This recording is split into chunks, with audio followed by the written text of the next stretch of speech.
This video will discuss an enjoyable approach to creating a financial plan. And I am aware that some people dislike hearing the word budget or budgeting. However, right now, we're going to discuss a pretty straightforward guideline you can utilize. It works with any budget. This budget is effective regardless of your age, whether you are just entering middle age or even in retirement. The process of setting it up will be discussed. The best part about this method of money management is how straightforward it is. And keep in mind that the key to accumulating wealth is to spend less money than you earn. I am aware that sometimes it seems difficult, whoever you are.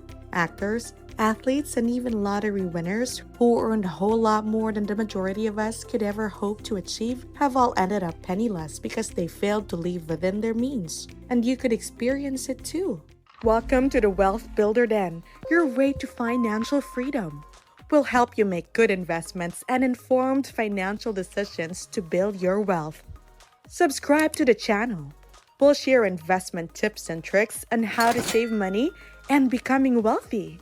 Don't forget to click the notification bell to be updated. This will help you avoid wasting any more money. Now, let's get straight into the videos. We are now going over the 50-30-20 rule. It may surprise you to learn that Senator Elizabeth Warren was the one who came up with this rule. She wasn't a senator at that time. In fact, she co-authored a book with her daughter, All Your Worth, The Ultimate Lifetime Money Plan, which was released in 2006. She discussed the 50-30-20 budgeting concept that we'll be discussing today in this book, and it has since gained a fair amount of popularity. In reality, the 50-30-20 rule is discussed and taught at North Dakota State University and St. Clair County Community College. Even the Consumer Financial Protection Bureau has resources on the 50-30-20 rule that are geared towards educators.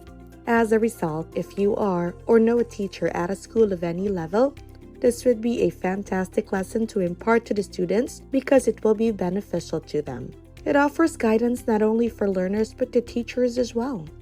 That is how widespread this budgeting rule has spread. Actually, it's very simple.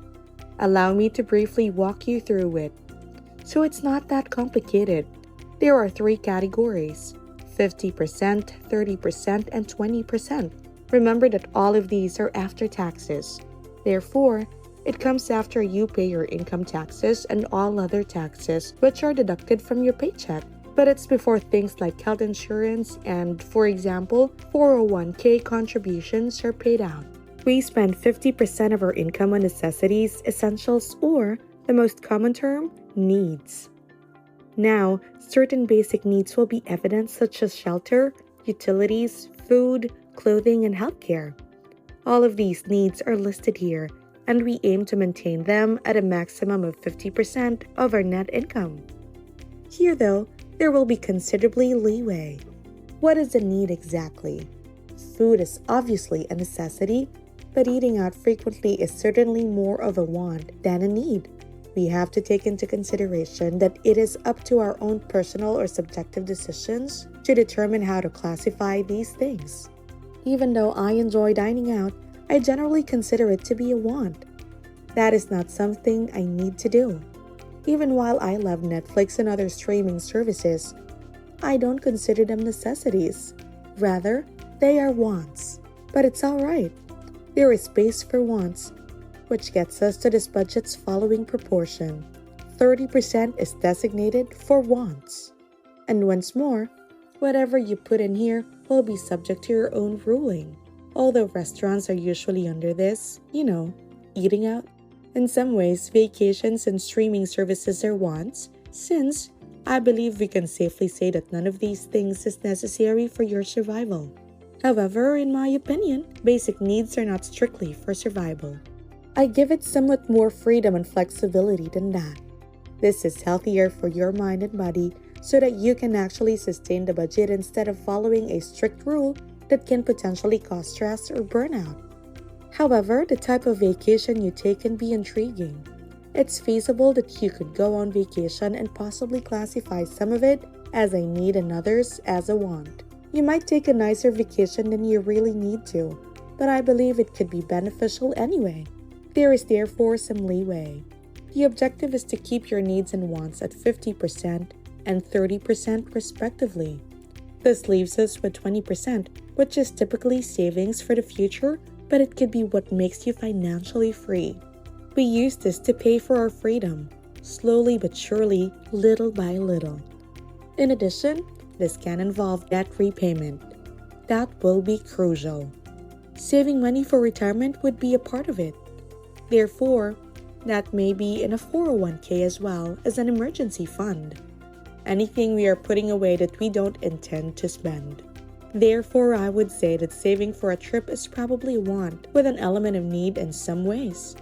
That's not necessarily something I'd include in savings. It may fall under this category if you're saving for a home, but you should really strive to keep this 20% to things like paying off debt or retirement savings. In other words, if you save enough money, you could be able to retire early. The important thing to remember is that your 20% savings target is for your future financial freedom. Once more, whether for saving money or debt repayments, it's impossible that you won't arrive there immediately. Even though you may believe that this is fantastic, you may also feel that you are a long way from being there. That's all right. Simply assess your current situation and seek to improve it so that your expenditure is at least roughly in accordance with a 50-30-20 rule. And that's actually rather easy, right? In a sense, there are just 3 categories.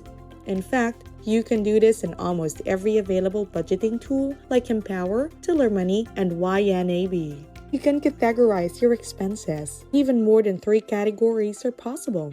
The majority of financial budgeting applications allow you to tag or organize your spending, and you may simply classify them or designate them as savings, wants, or needs. And that makes it very easy for you to maintain it. Growing money depends so much on this. Spending less than you earn and saving the remainder is essential. And as you work toward that objective, I believe the 50-30-20 rule of budgeting should be a good starter that keeps you going. As always, financial freedom is the best thing money can buy. Now I hope you guys learned some useful information from this video. We appreciate you for staying till the end. Let us know what you think in the comments section below. Kindly click the like, subscribe, and notification bell icons if you think this video will help you in your future financial decisions. Visit our channel for more financial knowledge, building your wealth, and investment tips and tricks videos that you don't want to miss out. Have a great day and see you in our next video.